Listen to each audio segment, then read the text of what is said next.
Hello，各位，大家睇我喺邊？我就喺呢個羅湖嘅火車站嘅月台上面啊。本身呢，我俾大家睇下我嘅行裝先，就係因為我嘅回鄉證到咗期啊，跟住頭先過咗，其實一直都唔懷疑，跟住點知去嗰個過嗰個境嘅時候，一直都咦點解唔得交叉？跟住見到大鑊過咗成個禮拜期咁樣啦，咁跟住呢，又要翻轉頭啦。咁佢其實呢，如果大家真係好想過境嘅時候呢，其實又唔係真係冇方法嘅，都有方法。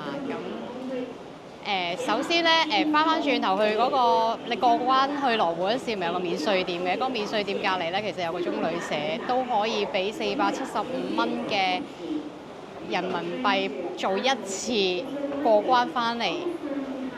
咁就冇咗啦。咁就但係你翻到嚟香港，你都真係要去再重新申請呢個通行證嘅。咁我又覺得喂，冇理由俾500蚊去即係過去過一次嘢，食一次飯咁樣翻嚟㗎。咁我又覺得好唔抵。咁我唯有犧牲咗嗰個酒店啦。咁我依家就行翻原路翻嚟。不過嗰個原路咧係有啲崎嶇嘅。首先咧，佢係要去15號窗嗰度話俾佢聽，你張證過咗期，跟住過咗期佢就會叫你企埋一邊，可能就要做一啲手續啦。跟住然後咧，佢就同你講話，你而家行翻原路啦，翻去。咁原路咧其實就唔係原路，因為原路嗰啲關同埋嗰啲出口係永遠都係得一個方向㗎嘛。咁跟住咧，佢就會同你講話啊，你去行去邊，行到去差唔多去入到去香港嗰邊個依度嘅時候咧，咁就會有兩個海關人員問你做咩調轉行咁樣。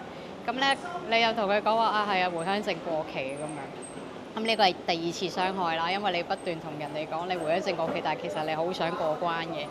咁跟住你過咗關之後，去到嗰個海關嗰度之後咧，咁佢就會 check 下你個袋有冇可能帶煙仔啊，或者可能你有啲咩免稅嘢啊買咗啊，但係你又冇過到關啊咁樣。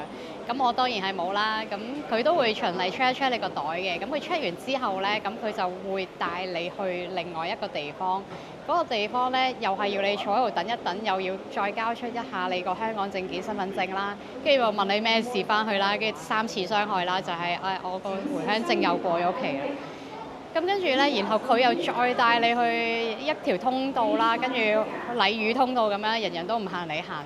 咁咧咁啱好好彩啦，就遇到另外一個男仔咧，就同我同一個遭遇，同是天涯淪落人。跟住啲人就問我哋兩個係咪識嘅？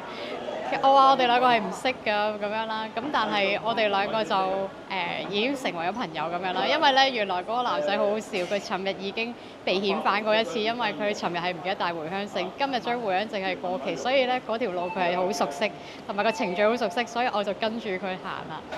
咁跟住咧去到再出口之後，就有一個白色衫嘅人再行過去，就同佢講話啊，你上2樓，因為1樓咧就係啲人入閘嘅地方啦，2樓就係出閘嘅地方。佢話你上2樓，跟住想上2樓嘅時候，又有個警察啦，跟住佢又問你為咩事啊你咁樣。我哋話又係回鄉證過期啦，4次傷害啦咁樣。咁跟住佢就話啊，你搭 lift 上2樓會快啲嘅。咁一上到2樓嘅時候咧，就係我哋平時依個月台嗰個閘口啦。咁所以依家我等緊，依家有火車，不過算啦。我而家等緊火車嘅期間，我就拍攝我呢一個悲慘嘅遭遇俾大家，同大家分享下。大家記住睇下自己張回鄉證有冇到期啦。雖然佢係10年，但係原來已經不知不覺已經換咗10年啦。我今晚依家自己食自己啦。我本身想帶大家去呢一個益田嘅商場行下啦，同埋有一個酒店嘅開箱。咁依家都普湯啦，依家個酒店可能都退唔到錢啦，依家嘥咗啲錢啦。咁申請咗回鄉卡之後，再同大家去玩下啦。拜拜。都好好嘅，臨尾有一個咁靚嘅彩虹陪住自己返去呢一個香港嘅旅程。